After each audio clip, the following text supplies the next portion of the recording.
wind is really picking up. I'm in Australia, a land of extremes. Extreme heat, floods, and fires. The fire is crossing the road just right ahead of us. Wow! Climate change is making it all more intense. This year's fire season has come early, and it's shaping up to be one of the worst in history.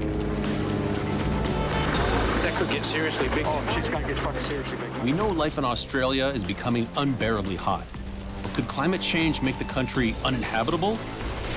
That's what I'm here to find out.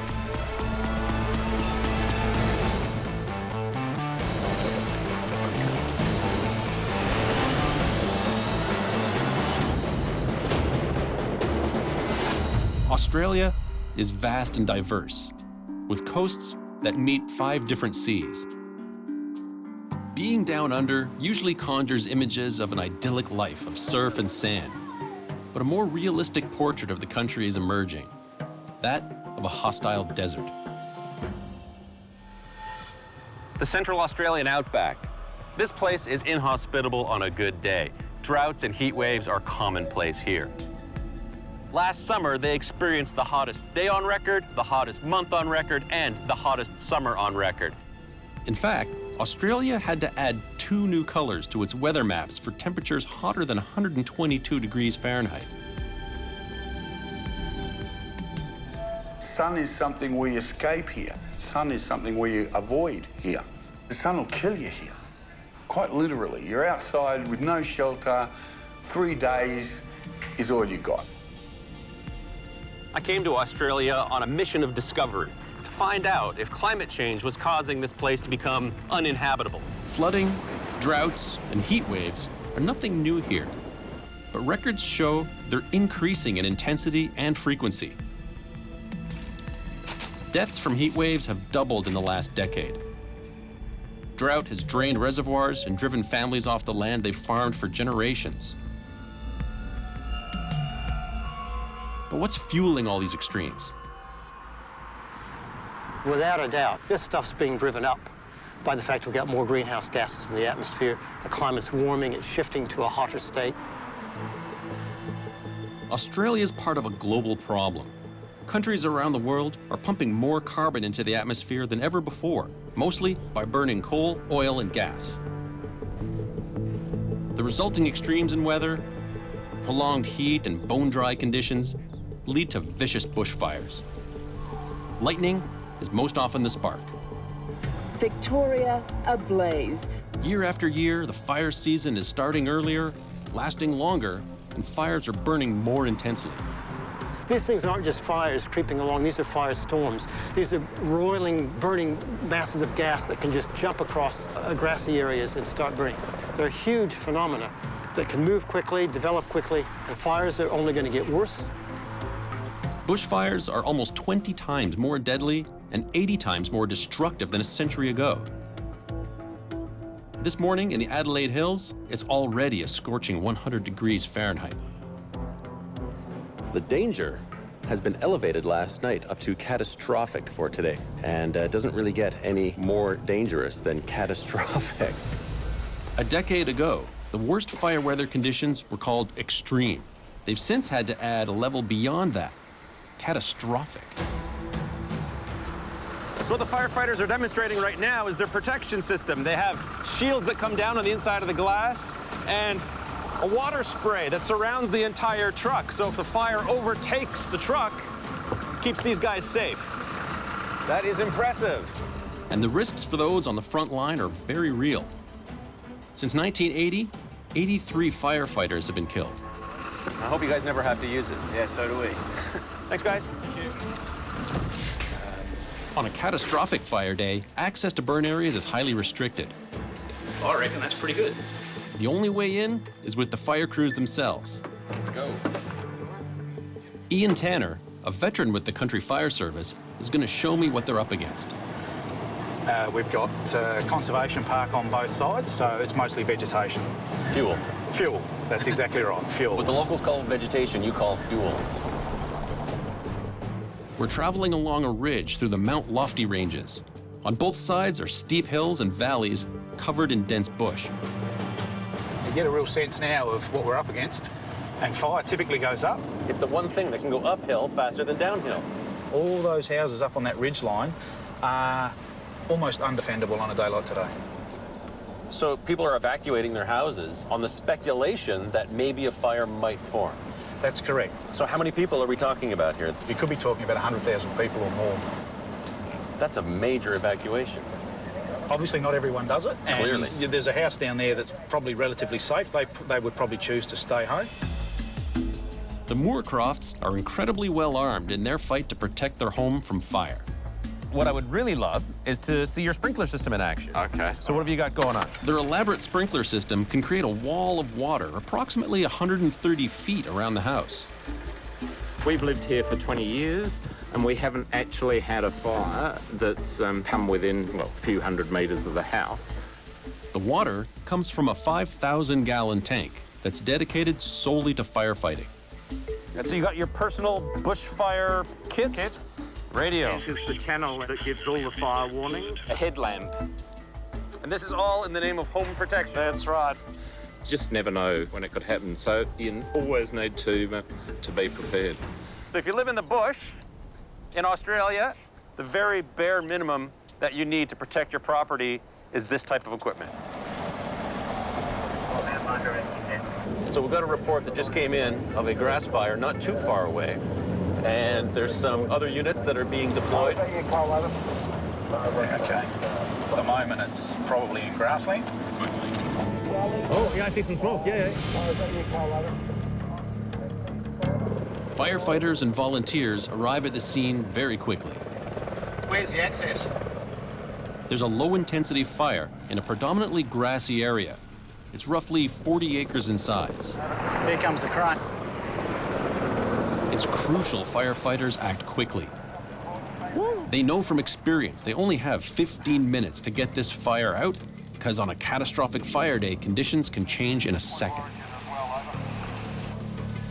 If you have a look at the leaves in the trees, you can see that the leaves are still there, so the fire hasn't got up into the trees. Right. So it's come through here fairly quickly. It's not real big high flames. Here's an area where you can see the fire is just in this very low-lying fuel. So just the grass and the leaf litter. Incoming!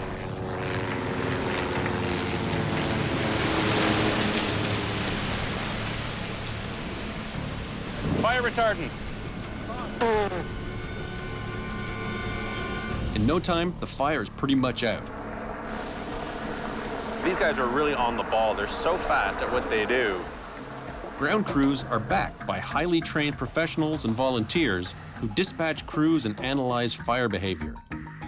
As climate change increases the intensity of bushfires, operations have had to grow larger and more sophisticated. It's very fluky wind at the moment. You feel that wind now picking up? That doesn't bode well for the rest of the afternoon. No. This steep topography can funnel the wind, making fire behavior very unpredictable. You can see how these hot spots can easily flare up again. It doesn't take much. You get a little ember from something like this, and you've got a whole new fire. And just as the fire is almost completely put out, Ian gets bad news. It's jumped. Right. Jumped across this little valley. Crews have to act fast.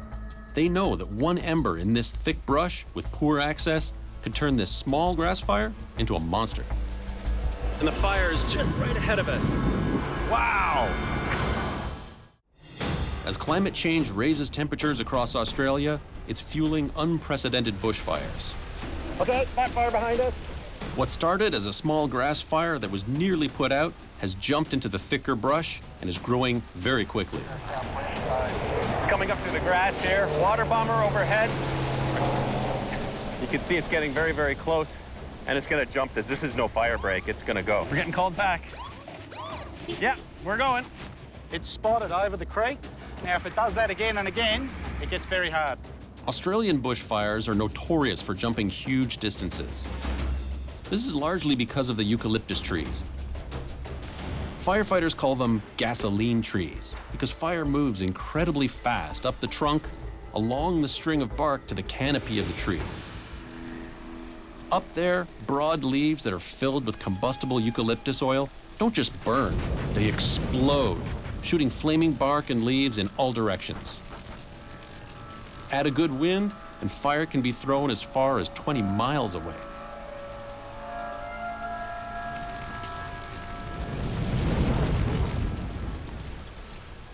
The situation is changing very, very dynamically. I've been given the 2-minute warning here. We have to get out because the wind is starting to change direction. I can see the smoke now blowing this way, so we got to bolt.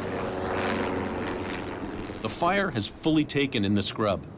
Heavier fuels mean the fire burns more intensely and is much harder to put out. Air bombers attack the head of the fire, but it rekindles in minutes. The fire's moving fast and is headed straight for the town of Kersbrook, where residents are scrambling to evacuate. Just on one of the access roads here, and the fire is just coming up over the ridge and crossing the road just right ahead of us. And it's just making its way up on these branches. We've got a safe escape route down this way. We've got to really keep a close eye on the fire behavior. This tree here is already up. The wind is predominantly blowing in this direction, so the fire is going to spread this way. Here it comes. Wow!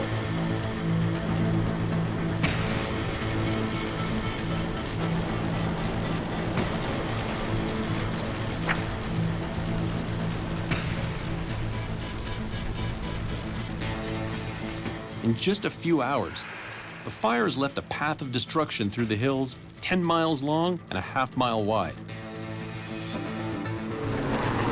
Water bomber. Lizard running from the fire. That's what happens.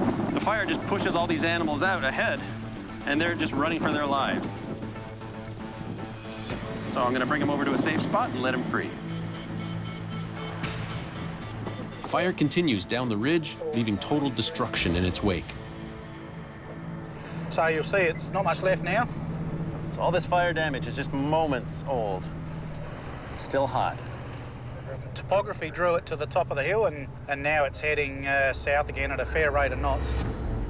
The fire burns through the forest, heating the ground 40 feet in front of it, making it impossible for crews to get close. We're able to follow the tail of the fire. That is, until shifting winds change everything. Wow. Until now, this fire was spreading with a narrow front. An extreme 90-degree wind shift has now turned the flank fire into a head fire, going from a half-mile wide front to a 10-mile wide front in the blink of an eye. Is there any chance we're going to be able to stop it getting through there? No way, mate. That could get seriously big. Oh, shit's going to get fucking seriously big, mate. Support is called in from fire services in the neighboring states. But will they have the resources to stop the fire before it sweeps into the populated hillside towns? I've traveled the world to share the most remote and mind-blowing wonders of nature with you. This is the eye of the storm. But rising temperatures are impacting our food supply, water resources, and even our health. From what we buy to what we eat, from corporations to policymakers, we need to make a change. Text PLANET to 77177 to learn how you can take action on climate change now. Amazing views of this thing. Right now, there's basically nothing that the firefighters can do. They're trying to protect some of the assets, homes, farms in the area, but that's all they can do, try and slow it down. It goes to show how capricious fire actually can be. All it takes is a little ember from a fire that we thought was out to just light up the whole area. And the bigger the fire, the more erratically it can behave. Smoke devil! On rare occasions, fire whirls can develop and throw burning debris miles away.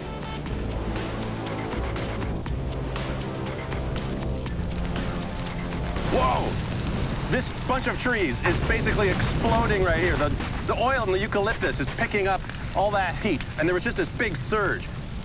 Oh. The wind is really picking up.